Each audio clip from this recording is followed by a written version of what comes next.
وقال تبارك وتعالى: يا أيها الناس يا أيها الذين آمنوا عليكم أنفسكم لا يضركم من ضل إذا اهتديتم.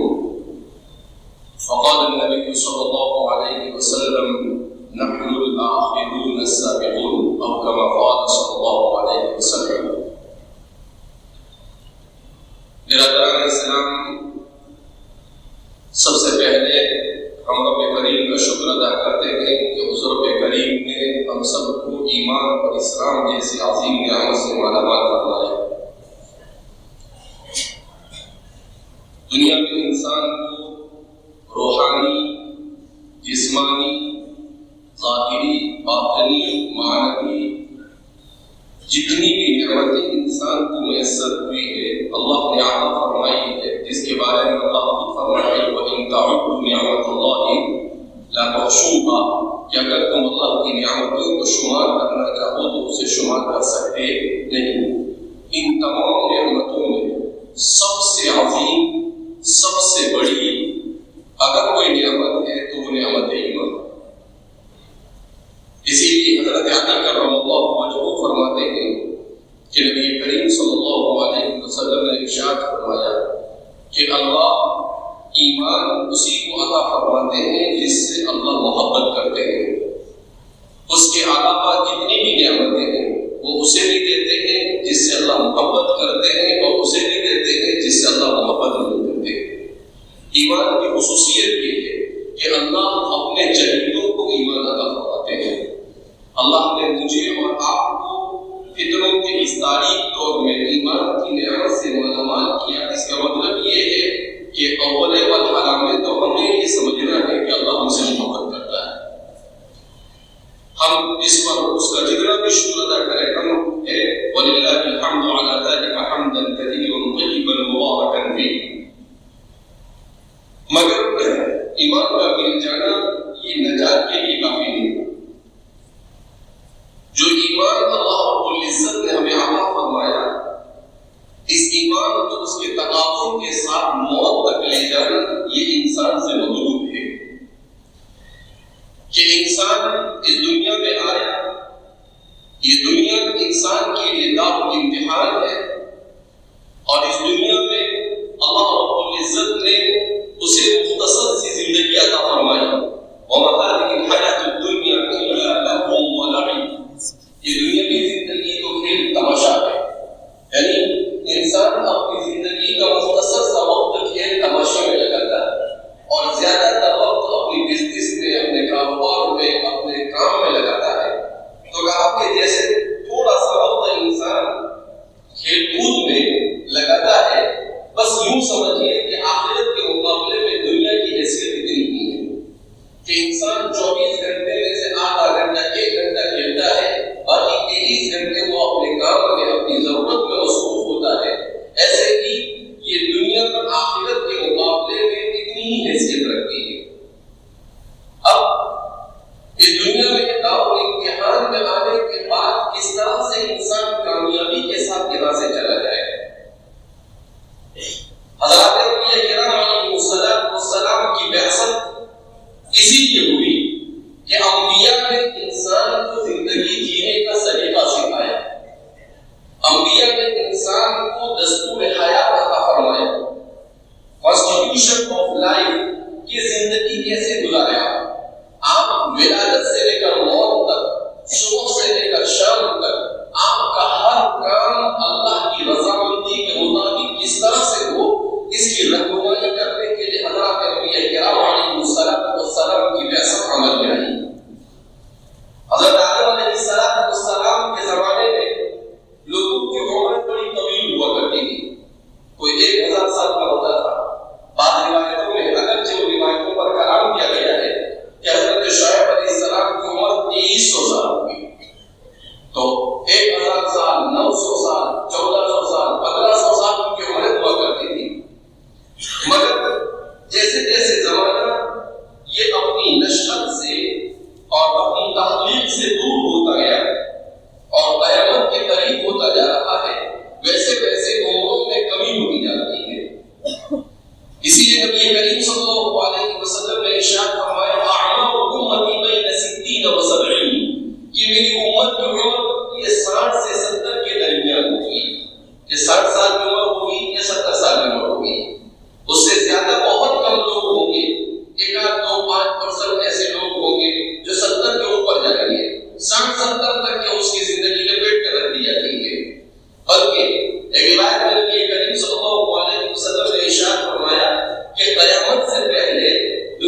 وقت ایسے حالات آئیں گے کہ اچانک موت آئے گی اور انسان بچپن میں مر جائے گا، جوانی میں مر جائے گا، اور لوگ کہیں گے کہ ابھی تو میرے ساتھ بیٹھا تھا اور 5 منٹ بعد پتا چلے گا کہ اس کا اٹیک آیا اور وہ مر گیا۔ آج ہم دیکھ رہے ہیں کہ موت نہیں دیکھتی ہے کہ کون بڑھاپے تک پہنچ رہا ہے۔ چھوٹی چھوٹی عمر میں لوگ اس دنیا سے چھوٹے سے بہانوں سے، کسی کا ایکسیڈنٹ ہوا مر گیا، کسی کو اٹیک آیا مر گیا، کسی کو کوئی ایسی بیماری مبتلا ہوا، کوئی ڈپریشن میں گیا۔ تو ابھی 2-3 دن پہلے اتفاق سے بخاری شریف کا درس دیتے ہوئے ایک بہت اچھی روایت گزری، جس روایت میں اللہ کے رسول صلی اللہ علیہ وسلم نے ارشاد فرمایا نحن الآخرون السابقون۔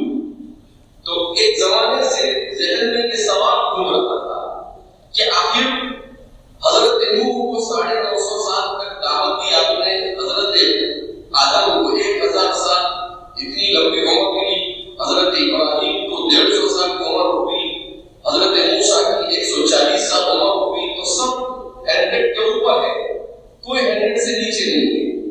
آخر اسی امت کو اتنی کم عمر کیوں ملی؟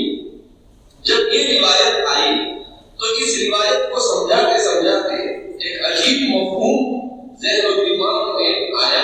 اللہ نے اپنی زبان میں کہلوایا، کیا کہا کہ جب میں نے غور کیا اس روایت کو تو اللہ کے رسول صلی اللہ علیہ وسلم فرماتے ہیں نحن الآخرون السابقون۔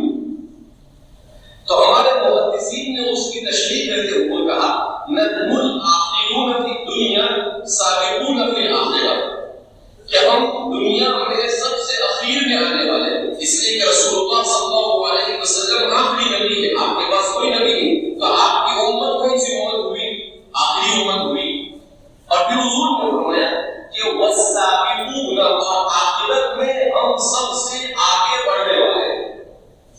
تو تعجب ہوتا ہے انسان کو کہ ایک آدمی 1000 سال عبادت کر جائے گا اور ایک آدمی 60 سال عبادت کر جائے گا، آخر کیسے ہو سکتا ہے کہ یہ 60 سال والا 1000 سال والے کو اوورٹیک کرے، اس کا کمپٹیشن کرے، اس کا مقابلہ کرے اور وہ اس سے آگے بڑھ جائے؟ بظاہر ناممکن نظر آتا ہے، لیکن اس روایت پر پہنچنے کے بعد یہ مفہوم کھلا کہ اللہ کے رسول صلی اللہ علیہ وسلم کی بعثت سے پہلے دنیا میں ترقی نہیں تھی، اور جب دنیا میں سادی سمپل زندگی گزاری جا رہی تھی، سفر کرنے کے لیے گاڑیاں نہیں تھی، کوئی گاڑی تھی نہیں، آپ صلی اللہ علیہ وسلم کی بعثت تک کی کوئی گاڑی نہیں تھی، ایک دوسری جگہ پر سامان کو منتقل کرنے کے لیے کچھ نہیں تھا۔ انسان کو سفر کرنا ہے تو پیدل سفر کرے گا یا اونٹ پر سواری کرے گا یا گھوڑے پر سواری کرے گا، اس کے علاوہ کوئی آپشن نہیں تھا اس کے پاس۔ تو وہ پوری جو زندگی تھی وہ زندگی ایسی تھی کہ اس زندگی میں چیلنج کم تھے، چیلنج کیا تھے؟ کم تھے، فتنے بہت کم تھے، آزمائش بہت کم تھی، تو انسان کے لیے لمبی زندگی جینا آسان تھا۔ لیکن جہاں پر دنیا نے سائنسی اعتبار سے ترقی کی، وہیں پر انسان کے اس دنیا میں چیلنج بڑھ گئے، انسان کے لیے اس دنیا میں گناہوں کے اسباب اس کے ارد گرد اس میں اضافہ ہو گیا۔ تو اب انسان کی زندگی چیلنجز سے عبارت ہو گئی کہ پوری زندگی صبح سے شام تک اس کو اتنے فتنوں سے سابقہ پڑتا ہے، اتنے فتنوں سے سابقہ پڑتا ہے کہ خود نبی کریم صلی اللہ علیہ وسلم نے ایک موقع پر ارشاد فرمایا کہ میری امت کے اوپر ایک زمانہ ایسا آئے گا کہ فتنے بارش کی طرح آسمان سے برسیں گے۔ فتنے کیسے برسیں گے؟ بارش کی طرح۔ اتنے فتنے ہوں گے گویا کہ تاریخ رات، اندھیری رات میں کچھ نظر نہیں آتا۔ اسی طریقے سے اہل عقل کو، اہل حق کو، اہل ایمان کو، اہل اسلام کو ایسی ان کے ارد گرد تاریخی نظر آئے گی کہ کچھ سمجھ میں نہیں آئے گا کہ آخر کیا کرنا اور کیا نہیں کرنا۔ اس کی مزید شدت کو حضور نے بیان کیا کہ میری امت پر قیامت سے پہلے ایسا زمانہ آئے گا یشبہ الرجل مؤمنا ویمسی کافرا، کہ ایک آدمی صبح میں مومن ہوگا اور شام ہوتے ہوتے کفر کی وادی میں بھٹک جائے گا۔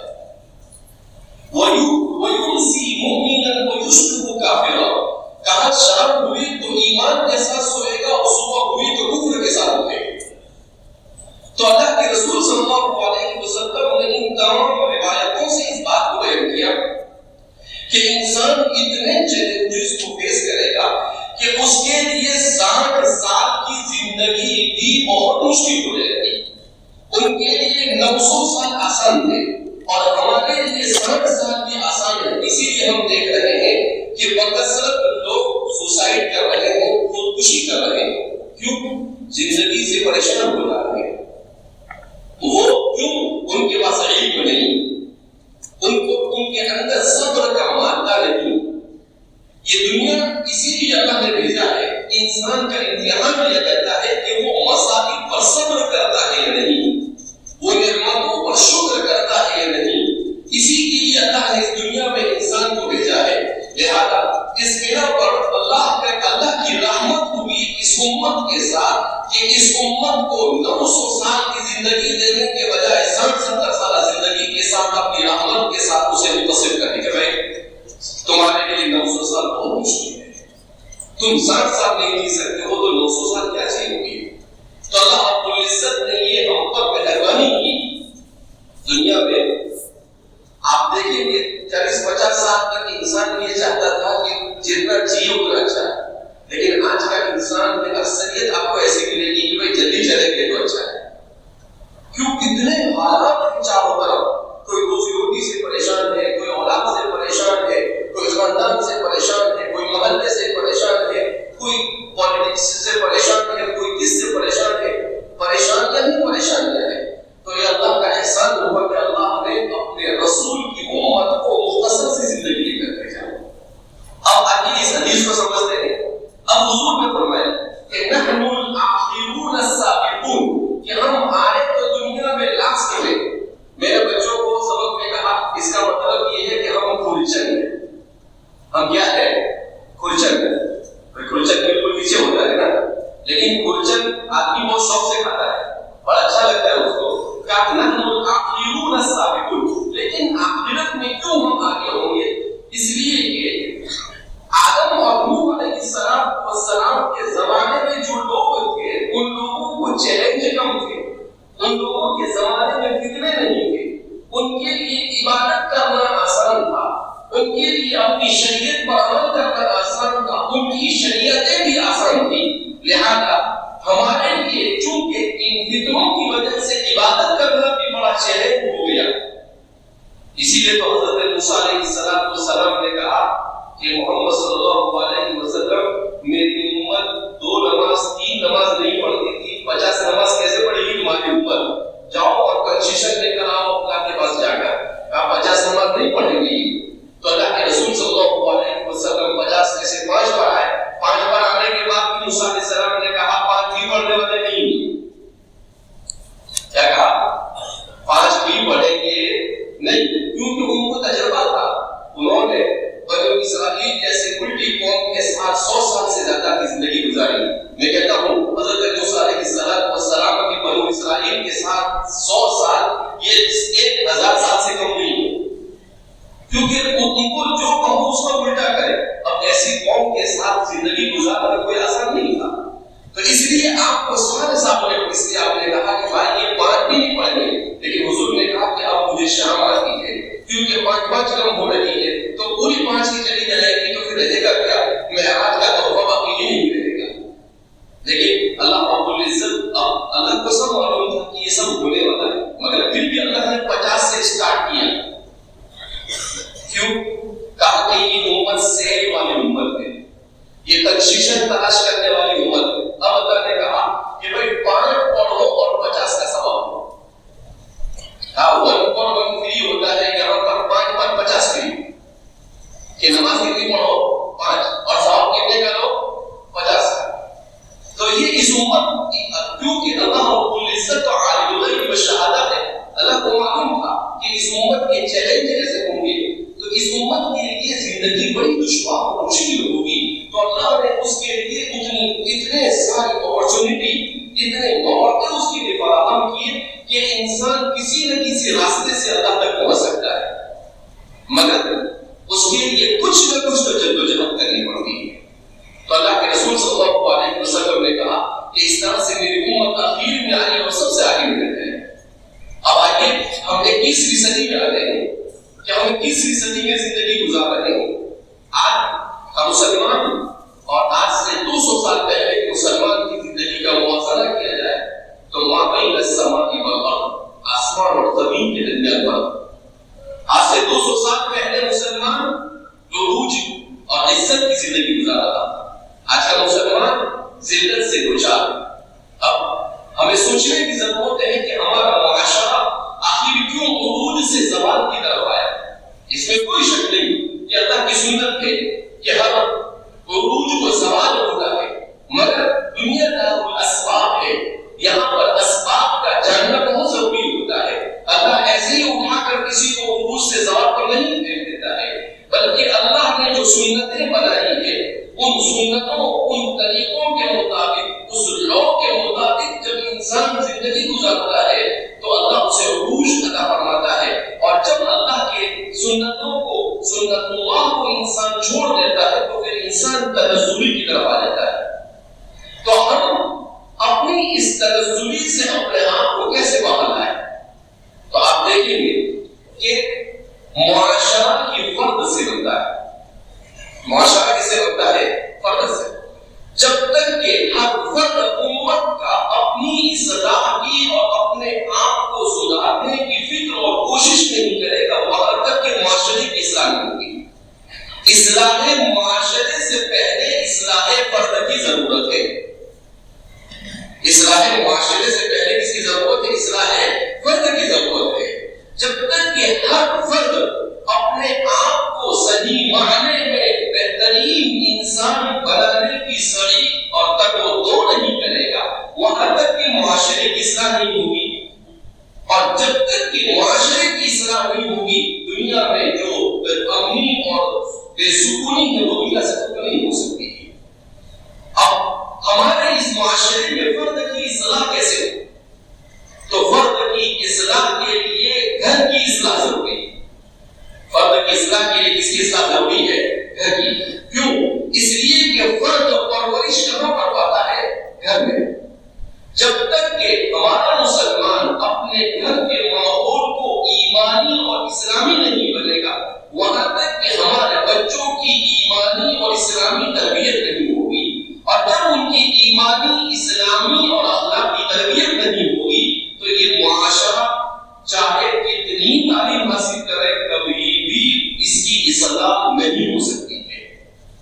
تو اس لیے ہمیں اس بات کی اوپر ضرورت ہے کہ ہمارا ہر مسلمان ماں باپ اپنی اوپر جو تربیت کا فریضہ ہے اس فریضے کو انجام دے اور وہ یہ سمجھے کہ اولاد بوجھ نہیں ہے.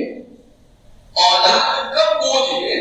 جب اولاد کی صحیح تربیت کرنی جائے. اگر اولاد کی والدین صحیح تربیت اپنے گھر میں کر لے تو یہ اولاد بوجھ نہیں، یہ اولاد آنکھوں کی ٹھنڈک بنے گی. کیا بنے گی؟ آنکھوں کی ٹھنڈک بنے گی. ہمارے بزرگوں نے دین اور بعض روایتوں سے بھی ثابت ہے کہ وہ دعا کہتے تھے لوگوں کو کہ یہ میرا بچہ اس کے لیے دعا کیجیے. تو کتنا اچھا جملہ کہتے تھے، اللہ اس کو آپ کی آنکھوں کی ٹھنڈک بنائے. کیا کہتے ہیں؟ اللہ اس کو آپ کی آنکھوں کی ٹھنڈک بنائے. آنکھوں کی ٹھنڈک بنائے سوال ہے. تو یہ ایسی اولاد جو آنکھوں کی ٹھنڈک بن جائے، ایسی اولاد کب وجود میں آئے گی؟ جب ہم اپنے گھر میں والدین خود اپنے آپ کی اصلاح کریں گے.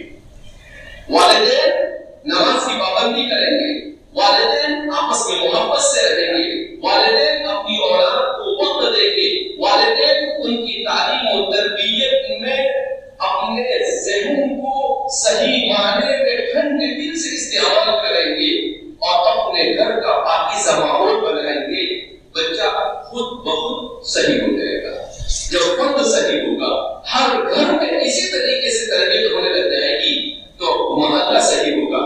جب محلہ درست ہوگا تو بستی درست ہوگی. جب بستی میں اصلاح آئے گی تو ملک میں اصلاح آئے گی. جب ملک میں اصلاح آئے گی تو وہ دوسروں کے لیے نمونہ بنے گا. پوری دنیا کے اندر میں انقلاب خیر آ سکتا ہے. لیکن اس کا آغاز کہاں سے ہوگا؟ اپنے گھر سے ہوگا. اسی لیے نبی کریم صلی اللہ علیہ وسلم پر جس کتاب کا نزول ہو اس میں کہا انفسکم واہلیکم نارا، اپنے آپ کو اور اپنے گھر والوں کو جہنم کی آگ سے بچاؤ، جہنم کی آگ سے کیا کرو؟ بچاؤ۔ تو جہنم کی آگ سے بچانے کا مطلب کیا ہے؟ یہی ہے کہ ہر گھر کا ذمہ دار اپنے گھر کے بچوں کی صحیح تربیت کی ذمہ داری اپنے سر پر لے لے۔ آج 21ویں صدی کے ان تمام کے تمام مسائل کا حل صرف ایک ہے، اور وہ ہے تربیت صحیحہ۔ وہ کیا ہے؟ تربیت صحیحہ۔ ہمارے آخری دور کے بڑے مفکر گزرے ہیں، محمد قطب، مکہ مکرمہ میں آج سے 10-12 سال پہلے ان کا انتقال ہوا۔ انہوں نے کتاب لکھی ہے عربی زبان میں التربیۃ الاسلامیہ، 2 جلدوں میں ہے، تقریباً 1400-1500 صفحات پر مشتمل ہے۔ اس پوری کتاب کو پڑھنے کے بعد آخر میں خلاصہ لکھا تو بڑا اچھا نقطہ آپ نے بیان کیا، کہا کہ اس کتاب پر ان کو عالم اسلام کا سب سے بڑا ایوارڈ، فیصل ایوارڈ ملا ان کو۔ تو اس کتاب میں آپ نے یہ لکھا ہے کہ اس وقت دنیا جن فسادات کی آماجگاہ بنا ہوا ہے، جن مشکلات سے دنیا دوچار ہے کہ اولاد اپنے والدین کی نافرمان ہے، والدین یہ برے اخلاق اور برے کردار کے حامل ہے، یہ سارا کا سارا سیاست یہ فساد کا سب سے بڑا لابہ بن چکی ہے۔ تو کہا ہر چیز میں بگاڑ ہی بگاڑ اور فساد ہی فساد ہے، کہا ان سب کی وجوہات کو اکثر بتائی جاتی ہے، لیکن میری اپنی نظر میں، میرے اپنے مطالعے کے مطابق، ریسرچ اور تحقیق کے مطابق، ان سب کی بنیادی وجہ ہے تربیت کا فقدان۔ ان سب کی بنیادی وجہ کیا ہے؟ تربیت کا فقدان۔ اور ان سب کا آسان طریقہ، اس کا حل یہ ہے کہ ہر فرد اپنی اولاد کی صحیح تربیت کرنا شروع کرے۔ کہا جب تک کہ اس نقطے پر ہم نہیں آئیں گے، وہاں تک کہ ہمارے معاشرے کے اندر میں تبدیلی کی کوئی امید کی جا سکتی نہیں ہے۔ اسی لیے نبی کریم صلی اللہ علیہ وسلم نے اولاد کی تربیت پر بڑے زور دیا اور بڑی اہمیت بیان کی۔ اللہ کے رسول صلی اللہ علیہ وسلم نے ارشاد فرمایا کہ باپ پر سب سے بڑا حق اولاد کا یہ ہے کہ اس کی ایمانی اور اخلاقی تربیت کرے۔ بہت سارے حقوق ہیں، لیکن سب سے اہم اور سب سے بڑا حق یہ ہے کہ اسے بچپن میں دین سکھائے، اس کے اخلاق اور اس کے کردار کو اپنے آپ کو عملی نمونہ بنا کے اس کی اصلاح کے لیے اس کے سامنے سمپل بن کر پیش کرے۔ بچہ جب 25 سال 30 سال تک عمر کا ہوتا ہے تو ہر بچہ، یہ سائنسی ریسرچ کہتا ہے، ابھی 1 ہفتے پہلے میں نے ایک عربی کا مضمون پڑھا، اس میں لکھا کہ ہر انسان کی فطرت اور نیچر میں ہے آئیڈیل، کہ وہ اپنا کسی نہ کسی کو آئیڈیل بنانا چاہتا ہے۔ اب ہم اپنے بچوں کو کبھی رسول اللہ صلی اللہ علیہ وسلم کی سیرت سے واقف نہیں کرتے، کبھی صحابہ کی سیرت سے واقف نہیں کرتے، کبھی ہمارے اپنے فاتحین کی سیرت سے واقف نہیں کرتے، کبھی ہمارے اپنے مجددین اور مصلحین کی سیرت سے واقف نہیں کرتے، کبھی ہم اپنے بڑے بڑے کارنامے انجام دینے والوں کی سیرت سے واقف نہیں کرتے ہیں۔ تو اب ان بچوں کے سامنے کوئی کیریکٹر نہیں، کوئی آئیڈیل نہیں۔ والدین بھی گھر میں ایسے نہیں ہیں کہ جس کو بچہ آئیڈیل سمجھ سکے، استاد اور ٹیچر بھی ایسا نہیں ہے اسے آئیڈیل بنا سکے۔ اب بچہ اپنا زیادہ وقت موبائل پر گزار رہا ہے، ٹی وی پر گزار رہا ہے۔ اب وہ ٹی وی میں فلم اسٹار کو دیکھے گا تو اب جب کوئی آئیڈیل نہیں ہے تو وہ مجبوراً اسی کو اپنا آئیڈیل بنائے گا۔ وہ کسی فلم اسٹار کو اپنا آئیڈیل بنائے گا، وہ کسی کھلاڑی کو اپنا آئیڈیل بنائے گا، وہ کسی ناچنے اور گانے والے کو اپنا آئیڈیل بنائے گا، اور جب وہ اس کو اس کا آئیڈیل بنائے گا تو پوری زندگی اسی کے مطابق گزارے گا۔ تو ہمیں اپنے معاشرے میں اپنے آپ کو ایک آئیڈیل فرد کے طور پر پیش کرنا ہوگا کہ ہمارا بچہ ہمیں دیکھے تو اس کے دل میں یہ داعیہ پیدا ہو کہ میرے والد 5 وقت نماز کے پابند ہیں، سنتوں کا اہتمام کرتے ہیں، ان کا لباس اسلامی ہے، ان کے چلنا اور پھرنا اسلام کے مطابق ہے، ان کا کھانا اور پینا اور سونا اسلام کے مطابق ہے، ان کے اخلاق رسول اللہ صلی اللہ علیہ وسلم والے اخلاق ہے، وہ اپنے والدین کے حقوق کو ادا کرتے ہیں، وہ اپنے رشتہ داروں کے حقوق کو ادا کرتے ہیں، وہ تجارت کو حلال طریقے کے مطابق کرتے ہیں، وہ نوکری کرتے ہیں تو امانت داری اور دیانت داری کے ساتھ کرتے ہیں۔ جب ہم اپنے آپ کو اس طرح سے اپنے بچے کے سامنے پیش کریں گے تو بچہ ہمیں اپنا آئیڈیل بنائے گا، کسی فلم اسٹار کو اپنا آئیڈیل نہیں بنائے گا۔ وہ کسے آئیڈیل بنائے گا؟ ہمیں آئیڈیل بنائے گا، کہے گا کہ نہیں میرے والد اس قابل ہے کہ وہ میرا آئیڈیل ہونا چاہیے۔ اسی لیے آپ دیکھیں گے کہ باپ میں جتنی کوئی حسرتیں ہوتی ہے وہ حسرتیں اس کے بچوں میں تقسیم ہوتی ہے۔ باپ میں اگر باپ شراب پینے کا عادی ہے تو اس کے بچوں میں سے کچھ ایسے نکلیں گے جو شراب کے عادی ہوں گے۔ باپ اگر گٹکا اور بیڑی اور سگریٹ کا عادی ہے تو اس کے بچوں میں بھی وہ بیماری آئے گی۔ تو جتنی برائیاں ماں باپ میں ہیں وہ ساری برائیاں اولاد میں منتقل کیوں؟ اس لیے کہ جب سے وہ آنکھ کھولتا ہے اس وقت سے لے کر 12-15 سال تک کی عمر میں زیادہ وقت وہ آپ کے ساتھ گزار رہا ہے، اور اس وقت میں وہ آپ کو جیسا کرتے ہوئے دیکھے گا ویسی ہی وہ نظر اتارے گا، اور وہ جب 10-12 سال تک نظر اتارے گا تو وہ اس کی عادت بن جائے گی، اب وہ زندگی میں اسے ملے گی۔ تو اس کی ان تمام بری عادتوں کا ذمہ دار کون ہوا؟ اپنا باپ بنا۔ اس کی والدہ کی بری عادت ہے وہ بیٹیوں میں آئی تو وہ اس کی ذمہ دار ہوگی، اور حدیث پاک میں نبی کریم صلی اللہ علیہ وسلم نے ارشاد فرمایا من سن سنة سیئة فله وزر ووزر من عمل به، کہ جس نے معاشرے میں کسی برے طریقے کی بنیاد ڈالی تو اس کو دیکھ کر جو لوگ بھی وہ کام کریں گے ان سب کو اس کا وبال اس کے سر پر آتا رہے گا۔ ومن سن سنة حسنة فله أجر وأجر من عمل به، اور جس نے کوئی اچھا طریقہ معاشرے میں رائج کیا تو اسے دیکھ کر جتنے لوگ اچھا کام کریں گے ان سب کا ثواب بھی اس کو ملتا ہے۔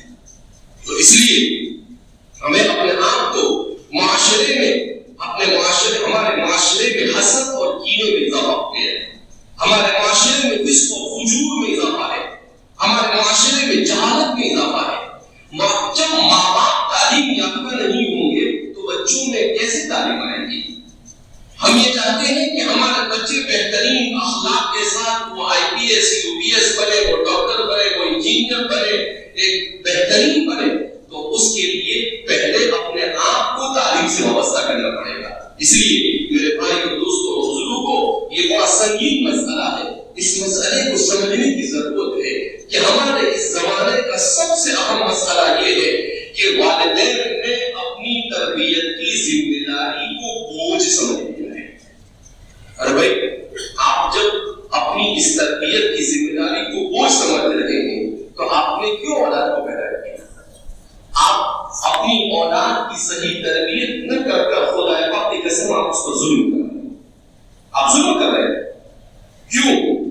کہ آپ کی زندگی تو بگڑی تھی، آپ نے اپنے 5 اولاد کی زندگی کو بگاڑا، تو آپ صرف اپنے آپ کے بگاڑ کا سبب نہیں بنے، آپ کی وجہ سے آپ کے 5 بچے بگڑے، وہ بگڑے، ان کی اولاد، ان کی نسلیں اگر بگڑی، وہ سارا کا سارا وبال آپ کے سر پر آئے گا۔ تو اس لیے میرے بھائی اور دوستوں بزرگوں، بڑا سیریس مسئلہ ہے۔ اس مسئلے کو ہم یوں سمجھے کہ گویا کہ ہم اس وقت ICU میں ہیں، اس میں ہے ICU میں سیریس ہوتا ہے پیشنٹ تو کہاں پر لے جاتے ہیں، اس کو ICU میں لے جاتا ہے۔ تو اس وقت تعلیم و تربیت سے دور ہٹ کر، دین سے دور ہٹ کر ہم نے اپنے آپ کو ایمرجنسی میں ڈال دیا ہے۔ اس ایمرجنسی نکلنے کے لیے ہم میں سے ہر ایک کو، جب ایک بندہ ICU میں چلا جاتا ہے تو اس کے پیچھے کئی ڈاکٹر محنت کرتے ہیں۔ ایسے ہی ہمارے معاشرے کے ذمہ داروں کو بھی فکر مند ہونا پڑے گا، والدین کو بھی فکر مند ہونا پڑے گا، اساتذہ کو بھی فکر مند ہونا پڑے گا، علماء کو بھی فکر مند ہونا پڑے گا، جتنے بھی اجتماعی کام کرنے والے ہیں ان سب کو ایکٹیو ہونا پڑے گا کہ کس طرح سے دین زندہ ہو۔ خدا پاک کی قسم، جس معاشرے میں صحیح معنی میں دین زندہ ہو جاتا ہے وہ معاشرہ خود بہت سدھرتا ہے۔ آج ماں باپ کو نہیں معلوم اسلامی عقیدہ کیا ہے، ماں باپ کو نہیں معلوم اخلاق کیا ہونی چاہیے مسلمانوں کی. کیا کہتے ہیں ہمارے ساتھ ٹائم نہیں ملتا ہے، گھنٹوں موبائل لے کر بیٹھے رہتے ہیں، وہ ٹائم ہے ہمارے پاس، لیکن ہمارے پاس دین سیکھنے کا ٹائم نہیں. جو ایسا فرض ہے کھانے پینے سے زیادہ ضروری ہے علم دین کا سیکھنا. طلب العلم فریضۃ علی کل مسلم و مسلمہ. کیوں کہ اگر آپ کھائیں گے نہیں پیئیں گے نہیں تو زیادہ سے زیادہ کیا ہوگا؟ مر جائے گا.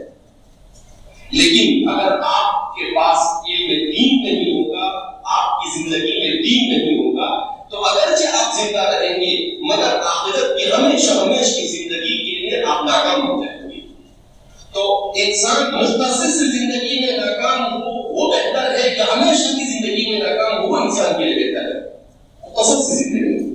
تو ہم نے اپنے پیٹ کی، اپنے جیب کی، اپنے گھر کی فکر کی مگر ہم نے اپنی روح کی فکر نہیں کی، ہم نے اپنی آخرت کی فکر نہیں کی. اسی لیے نبی کریم صلی اللہ علیہ وسلم نے ارشاد فرمایا کہ میری امت کے اوپر ایک زمانہ ایسا آئے گا لم یبق من الاسلام الا اسمہ، کہ مسلمان صرف نام کا باقی رہے گا، کام کا مسلمان نہیں ہوگا. ولم یبق من القرآن الا رسمہ، اور قرآن صرف اس کے الفاظ باقی رہیں گے، نہ اسے کوئی پڑھنے والا ہوگا، نہ اسے کوئی سمجھنے والا ہوگا، نہ اسے کوئی سمجھانے والا ہوگا، نہ اس پر کوئی عمل کرنے والا ہوگا. اللہ کے رسول صلی اللہ علیہ وسلم کی یہ حدیثیں یہ آپ کے الصادق الامین ہونے کے اوپر دلالت کر رہی ہے. فرماتے ہیں کہ حضور نے جو جو چیزیں بیان کی تھی صلی اللہ علیہ وسلم وہ ساری چیزیں ہمارے معاشرے میں آ رہی ہے.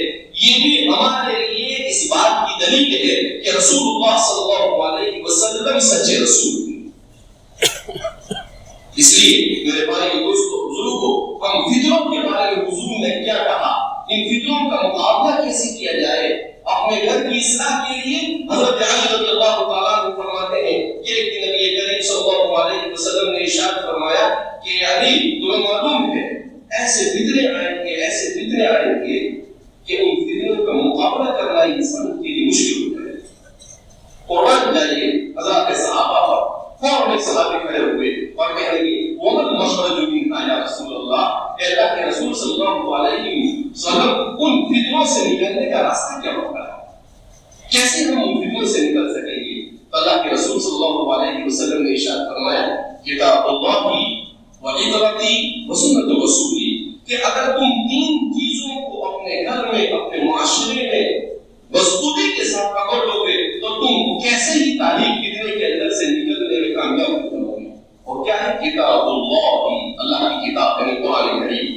قرآن کو پڑھو گے، قرآن کو سمجھو گے، قرآن کی دعوت دو گے، قرآن پر عمل کرو گے، کہا تمہیں کوئی بڑا سے بڑا فتنہ بھی تمہارے ایمان کو دس سے مس نہیں کر سکے گا. فرمایا اور تم میرے اہل بیت سے محبت کرنا. اللہ کے رسول صلی اللہ علیہ وسلم کی ذریت اولاد حسن اور حسین اور اولاد فاطمہ سے محبت کرنا. اور پھر تیسرے نمبر پر حضور نے فرمایا وسنتی، اور میرا طریقہ اور میری سنت، میری حدیثیں اور میری شریعت. کہا جب یہ تین چیزیں تمہارے پاس ہوگی تو بڑے سے بڑا فتنہ بھی تمہارا کچھ نہیں بگاڑ سکے گا. اس لیے میرے بھائی اور دوستوں بزرگوں، ہمیں مایوس ہونے کی ضرورت نہیں، ہمیں ڈرنے کی ضرورت نہیں، ہمیں ہمت کر کر اپنے دین کو سمجھ کر اپنے معاشرے میں دین کو زندہ کرنے کی ضرورت ہے. ہم اپنے گھروں میں قرآن کی تلاوت کریں، اپنے ہر فرد کا محاسبہ آپ ہے، اس کی ذمہ داری ہے کہ فجر میں اٹھے اور اٹھتے ہی کہے کہ بیٹا نماز کے لیے چلو، میں بھی نماز کے لیے جا رہا ہوں، بیٹا دعا پڑھو الحمدللہ الذی احیانا بعد ما اماتنا والیہ النشور. یہ دعا کہتے ہیں تو بچے کو اٹھاؤ، غصے میں نہیں اٹھانا. آج کے بچے یہ مال بھی نہیں دکھاتے اور غصہ بھی نہیں سہن کرتے ہیں. اب بہت بڑی ذمہ داری ہے، ان کی تربیت بہت بڑا چیلنج ہے. بڑی نرمی کے ساتھ، بڑے اچھے اخلاق کے ساتھ انہیں سہلا کر بٹا کر اپنے سے ان سے محبت کر کر انہیں دین کی قریب لانا ہوگا. اب آپ جب کہیں گے یہ بیٹا کو الحمدللہ الذی احیانا بعد ما اماتنا والیہ النشور، اس کا ترجمہ کر کر سناؤ. جب بچہ وہ بار بار سنے گا اور دیکھے گا کہ میرے باپ مجھے نماز کے لیے کتنے اچھے انداز میں اٹھاتا ہے، وہ نماز کا عادی بن جائے گا. کیا بنے گا نماز کا؟ کھانے کے لیے بیٹھے تو کہو کہ بیٹا بسم اللہ وعلی برکت اللہ، یا تو پہلا لقمہ کھائیں گے، اتنی مرچی ڈالتے ہیں کیا، اتنا نمک ڈالتے ہو کیا؟ حضور نے کہا کہ کھانے پہ عیب نہیں نکالنا، ہوٹل میں جائیں گے تو کچھ بھی کھا لیں گے، نمک کم ہوگا مرچی زیادہ ہوگی کچھ نہیں بولیں گے، پیسے بھی دیں گے اوپر سے جتنے مانگے گا اتنے، اور گھر میں 70 قسم کے نخرے کریں گے۔ تو اس لیے میرے بھائیوں حضور نے فرمایا خیرکم خیرکم لأہلکم والخیر لأہلی، کہ تم میں سب سے بہتر وہ ہے جو اپنے گھر والوں کے لیے بہتر ہو اور میں اپنے گھر والوں کے لیے بہتر ہوں۔ بہرحال اللہ رب العزت ہم سب کو صحیح معنی میں ایمان اور اسلام کی تعلیمات کو سمجھنے کی توفیق عطا فرمائے۔ اللہ ہمیں صحیح معنی میں اپنی اولاد کی صحیح تربیت کرنے کی توفیق عطا فرمائے۔ اللہ ہم سب سے راضی ہو جائے، ایسے اعمال